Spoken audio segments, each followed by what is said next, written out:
Well, thank you very much. I think you probably noticed the cabinet room is getting more and more beautiful. You can see the flags behind us of the different forces and the American flag and various others. It's, I think, quite spectacular. It's never looked this good, and hopefully we're going to do work that's never been as good.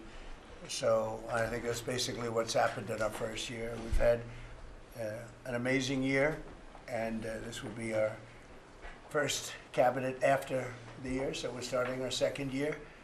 Tremendous progress has been made. I want to thank my entire cabinet for 12 months of unprecedented achievements. We really have. I mean, it's unprecedented.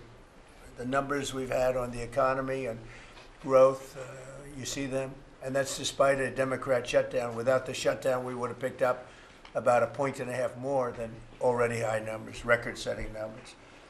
So this has been, I think, and a lot of people say it, the most successful year of any administration in American history. First year, there's never been a first year like this, including the fact that we put out, extinguished 8 wars, and another one we think is coming. Steve Witkoff's working very hard, and Jared and everybody else, and I think it's coming. It was just announced that the murder rate in our country is the biggest drop ever recorded. It's at the lowest level in 125 years. First in recorded history, it's the lowest in at least 125 years. It's a wonderful thing. And that crime is way down, and one of the reasons is we've taken a lot of bad people and gotten them out of our country. In some cases, they're so bad that we put them in prison because we don't want them to even take a chance of coming back in, even though our border is very secure, record-setting secure. We had 0 illegal aliens being admitted into our country for the last 8 months. That's hard for even me to believe, but the people that make up the lists are supposedly nonpartisan, but I would say they lean toward the Democrat side. And if they say that, I'm all for it. As you know, we've had a situation take place with respect to Venezuela. I want to just thank General Kane and his staff. Well, the job that they've done is incredible. Nobody's ever seen anything like it. And once it did take place, I want to thank the leadership of Venezuela. We're getting along really well with them. The relationships have been very strong, very good. And they have informed me that they feel there's very good security, very strong security. We're working with the various people involved, including Chris and Doug and everybody on the oil. We have the major oil companies going to Venezuela now, scouting it out and picking their locations, and they'll be bringing back tremendous wealth for Venezuela and for the United States, and the oil companies will do fine too. Venezuela will actually make for themselves more money than they've ever made before, and that's a good thing.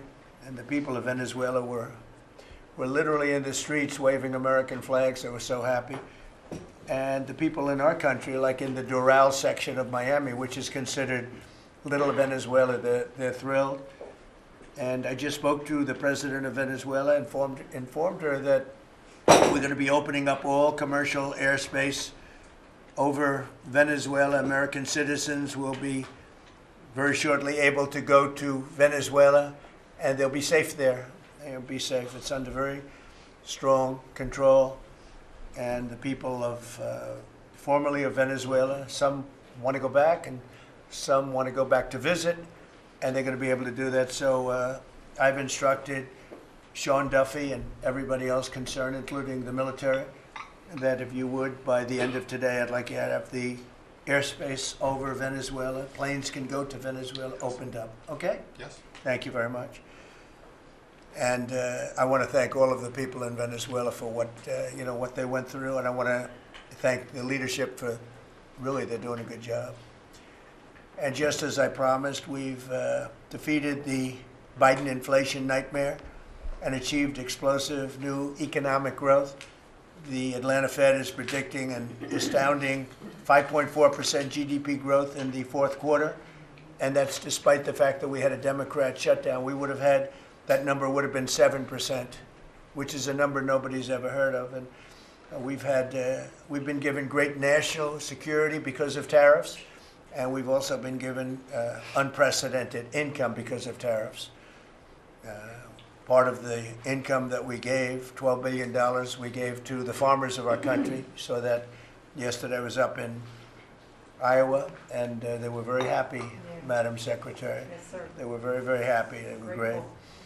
So the GDP growth in the fourth quarter was great, and it's going to be, I think we're going to have an amazing and incredible year. Hopefully we won't have a shutdown. We're working on that right now. I think we're getting close. The Democrats, I don't believe, want to see it either. So we'll work in a very bipartisan way. I believe not to have a shutdown. We don't want a shutdown.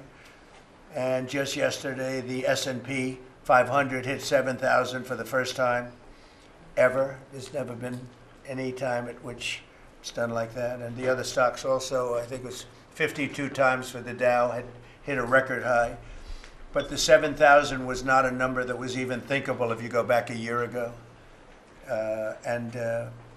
So S&P hit 7,000 for the first time ever. The stock market has set, it's actually 53 all-time record highs since the election, adding $9 trillion in value to savings, retirement accounts, and 401ks. And I mean, everybody benefits, but we have record stock markets. Companies have never done well. And most importantly, if you think about it, after 4 years in which Biden got much less than $1 trillion of investment into our country, in just, actually it was taken over 11 months, even though we're 12 months. In 11 months, we've taken in more than $18 trillion. So they did less than $1 trillion, Scott, in a period of 4 years, and we've done $18 trillion in less than 1 year. So there's never been anything like that. No other country has done those numbers, by the way, in history. 10 years ago, one country did $3 trillion.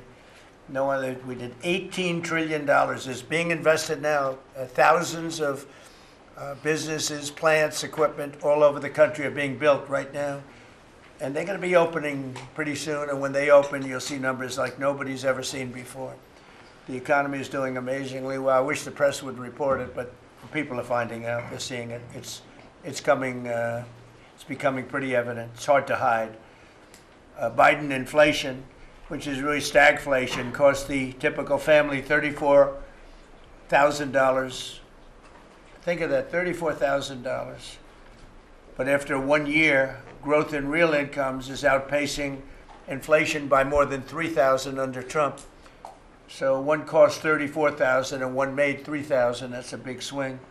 Gasoline has plunged to, think of this, over $4 a gallon, depending on where you are. In California, it's $7, $8 a gallon. While I was in Iowa, and they had $1.85, because I had it at $1.99 a gallon. And I was corrected by two farmers that said, I just bought my gasoline for $1.85. So, Chris, you have to be doing something right, you and Doug, right? But I don't want to give you too much confidence. You got to keep it going. We're drilling, I think I can say we're drilling more than at any time ever in the history. We're taking out more energy out of our land, but specifically, if you look at oil and gas, we've never been anywhere even close. Is that a correct statement? That is correct. All-time records. Yeah, great. It's a great job. Well, it's supply and demand, so that's going down rapidly. And you know, when energy goes down, everything else goes down. They tried to do their thing. It was a disaster.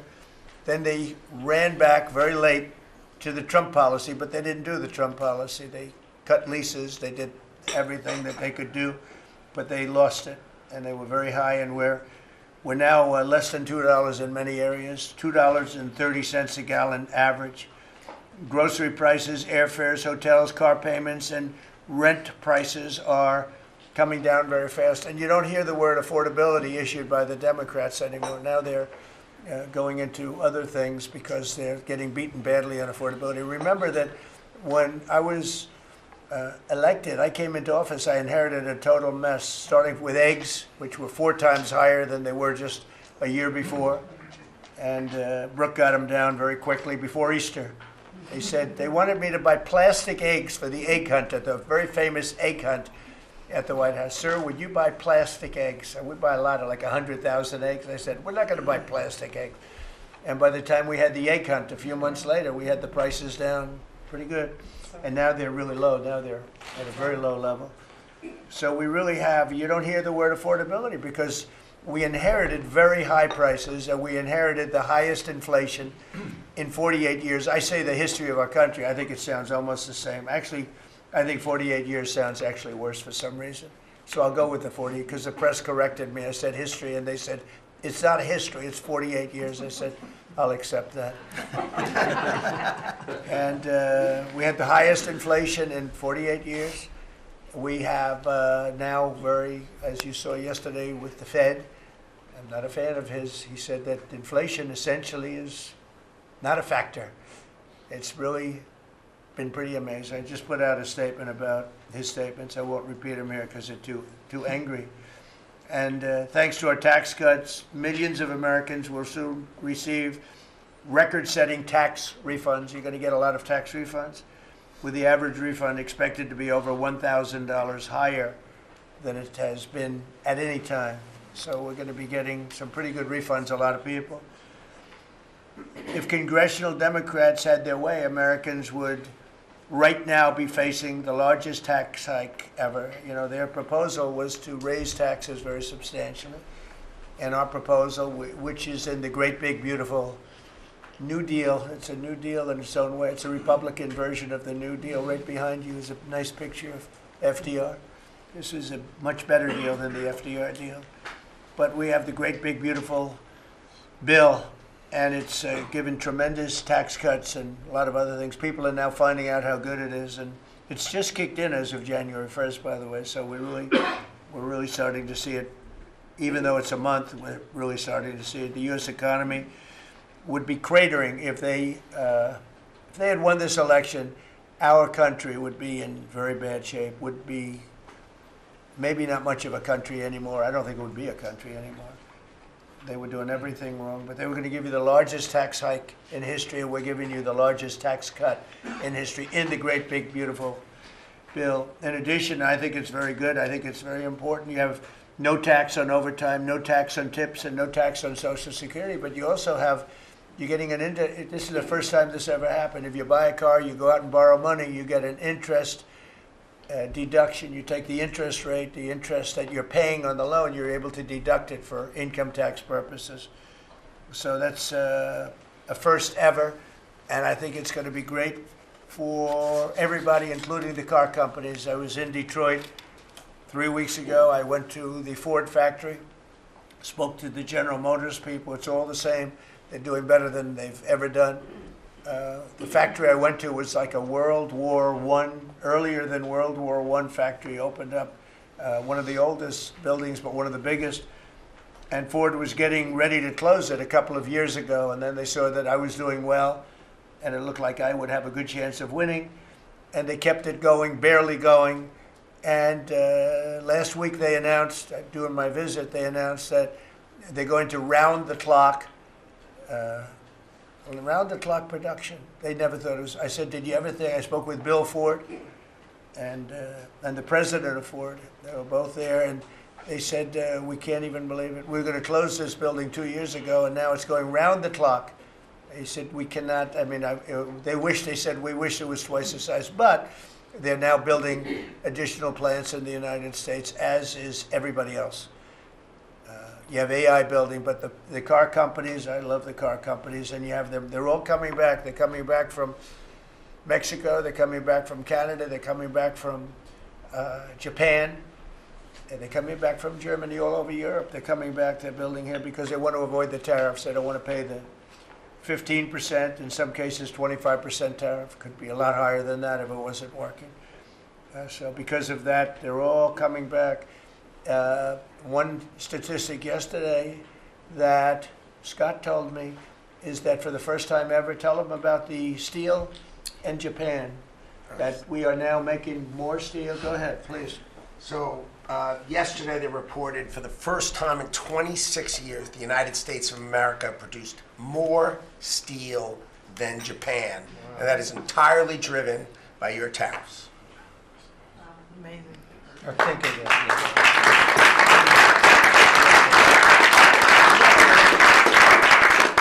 He obviously said that much better than I did because I got no applause and I'm giving you home run after home run. He says one thing and everybody I should have saved that one for myself. No, but think of it. First time, and they read almost 30 years, but I guess it's what, 26, 27 years, that we are now producing more steel than Japan. Japan being a big steel producer. Japan and other countries really took our steel production away from us. Now, if you think of this, 3-4 years ago, the steel companies were all closing up. We worked a fantastic deal with U.S. Steel. We saved U.S. Steel. And now it's all coming about, but and that's just the beginning. There are a lot of steel plants right now being built.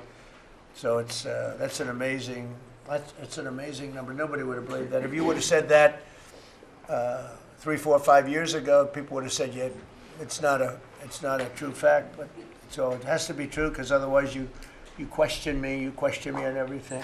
I have to be extremely accurate. I don't exaggerate it. I don't want to exaggerate because you will call me. You don't call other people, but you would call me under my most favored nations policy, which I think is the most important thing, Bobby, of all what we've done, because we're bringing drug prices down by 80, 90%, depending on the way. You could say 5, 6, 7, 800%. Depends on the way you want to calculate it, right? But let's go the old-fashioned way. But drug prices for prescription drugs will be down 80, 90%, 75%, 68%. They've only gone up. For years and years and years, they've only gone up, and now we're going to have essentially the most favored nation. We're going to have the most favored price in the whole world. Whatever the lowest price in the world is, that's what we're going to pay. And I don't want to go into a big deal, but nobody else could have gotten this but this administration. I'm being very nice when I say that. The cost of prescription drugs is coming down by a number that was never even thought of. This will have a huge impact on healthcare, by the way, because obviously drugs are a big part of healthcare, and it will help repair some of the Unaffordable Care Act's damage that they've done, because the Unaffordable Care Act, which is Obamacare, it's unaffordable. It's not affordable, and it's a disaster. And hopefully we will be paying money directly to the people instead of giving the insurance companies the money. They'll go into a healthcare savings account or whatever it is. But think of it. We pay the money, billions and billions, really trillions of dollars going to insurance companies. We want that money to go to the people. They buy their own healthcare. And it's so popular. The problem we have is the Democrats are owned by the insurance companies. They're literally owned lock, stock, and barrel by the insurance companies, and they hate it. But the people love it, including all Democrats. So I think we'll perhaps be successful with it. But it was an idea I had. You know, I read the papers, and I'm reading one of the stories about the insurance companies, how much money they're making, where they received, billions and billions of dollars for this stuff from the United States of America, and their stock has gone up by 1,400%. Think of it, 1,400. One went up 1,700%. Numbers went up. If you go up 1,000%, you're doing bad in that business, right? And it's all because of the money. Not all, but mostly because of the money the United States pays the insurance companies. They say, this is big stuff. And I asked somebody, why don't we just pay the people directly? And they said, that's a good idea. It's funny, it's a very complicated business, but actually it's not so complicated. And I went to Bobby and I went to Dr. Oz. I said, can I talk to you guys about this? Is this the kind of money the insurance companies get? Yes. Why don't we pay the people directly? And the primary answer was that the Democrats will never go along with it. But the people go along with it because I put it out. It went viral. It went viral. Susie, I went all over the place. It became the biggest story. I just said it. And so I think we have a great situation if we can do it. But if you think most favored nation policy for drugs will bring your drug prices down at levels. So now if they're selling a pill for $10 in London and $130 in New York, the London price will go up to $20 and we'll go down to $20. So we'll go from 130 down to 20. And by the way, tariffs did it again because the drug company said, we'll do it begrudgingly, but they were okay. But we'll do it, but no nation's going to approve it because even if you raise the price by, like on a pill, $10 to $20, you're doubling the price of their prescription drugs. I said, no, they'll do it. And when I got them on the phone, I said, if you don't do it, we're going to charge you very substantial tariffs, more money than that's going to cost you. And they said, we'll do it. And before, I don't know that any other president even tried to do it. We can't find it.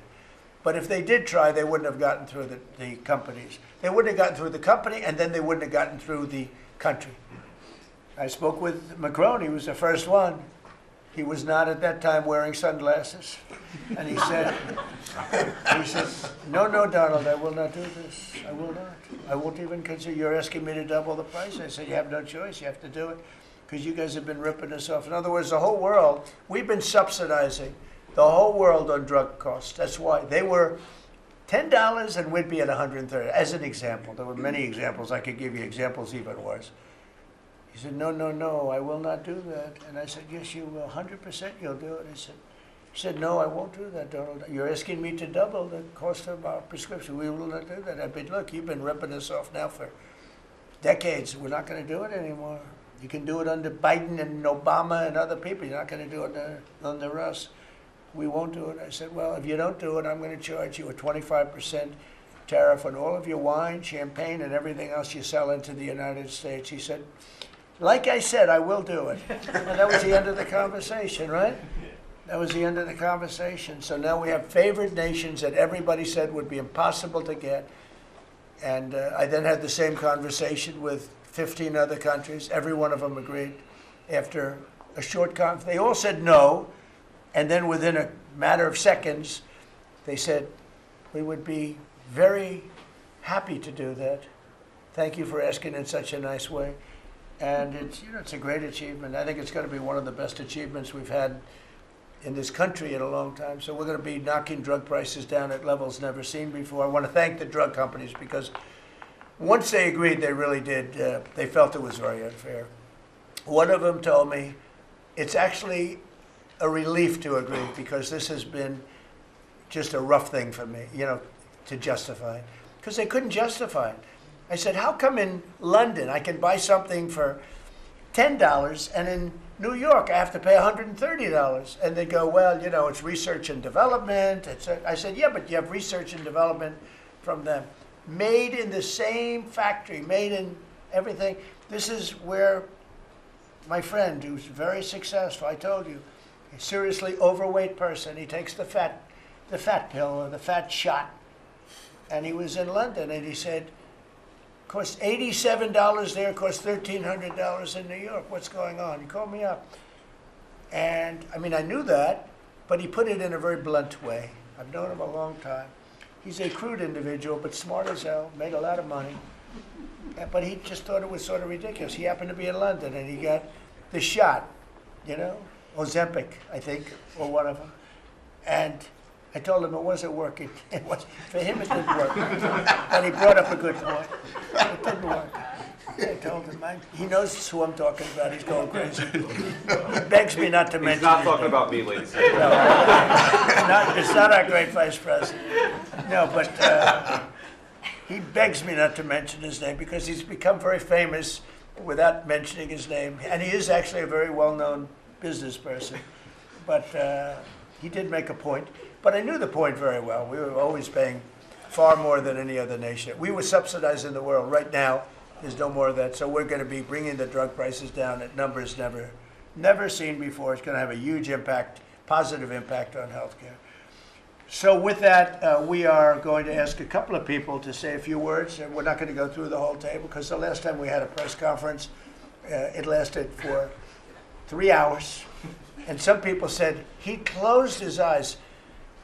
Look, it got pretty boring. In all fairness, I love these people. But there's a lot of people. It was a little bit on the boring side. But I didn't sleep. I just closed them because I wanted to get the hell out of here.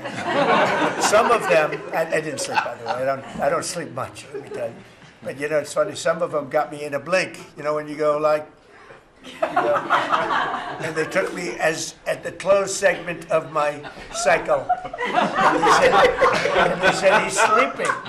And besides that, Marco, between these two guys, if I was sleeping, they'd be waking me up very soon. They'd be knocking me, come on, you gotta wake up, boss. But no, we've had great meetings. Look, we're the most transparent presidency by far, and I love going around the room, but we're gonna pick a few people. I think I would like to ask Steve if he could just give us a brief description of how well we're doing in the Middle East, because we have peace in the Middle East now.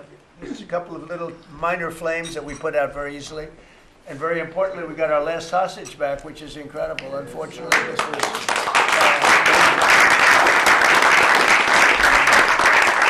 something that nobody said could be done. And I will tell you, Hamas was a big factor in getting all of the hostages back. We were not happy with them, and they had to bring them back. And they found the dead hostages, the bodies of hostages were. And those parents wanted their sons back, I think in all cases sons. But they wanted their sons and their family. They wanted their sons back as much as the people that had living hostages that we got them back to. So we got the 20, but remember, we got hundreds back previous to that. But I always said getting those last 20 back is going to be very tough. And we got them back, and we got all of the bodies back also, which to those parents was just as important as getting back the son that was living. Steve, could you give us a little description, please?